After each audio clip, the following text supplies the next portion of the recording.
أعوذ بالله من الشيطان الرجيم. بسم الله الرحمن الرحيم. يسبح لله ما في السماوات وما في الأرض الملك القدوس العزيز الحكيم. هو الذي بعث في الأميين رسولا منهم يتلو عليهم آياته ويزكيهم ويعلمهم الكتاب والحكمة وإن كانوا من قبل لفي ضلال مبين. وآخرين منهم لما يلحقوا بهم وهو العزيز الحكيم. ذلك فضل الله يؤتيه من يشاء والله ذو الفضل العظيم. مثل الذين حملوا التوراة ثم لم يحملوها كمثل الحمار يحمل أسفارا بئس مثل القوم الذين كذبوا بآيات الله والله لا يهدي القوم الظالمين.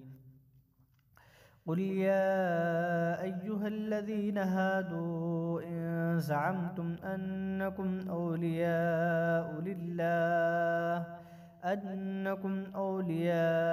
لله من دون الناس فتمنوا الموت إن كنتم صادقين ولا يتمنونه أبدا بما قدمت أيديهم والله عليم بالظالمين.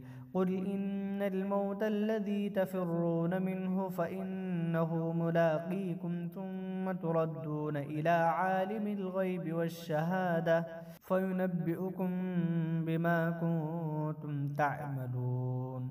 يا أيها الذين آمنوا إذا نودي للصلاة من يوم الجمعة فاسعوا إلى ذكر الله وذروا البيع ذلكم خير لكم إن كنتم تعلمون. فإذا قضيت الصلاة فانتشروا في الأرض وابتغوا من فضل الله واذكروا الله كثيرا لعلكم تفلحون.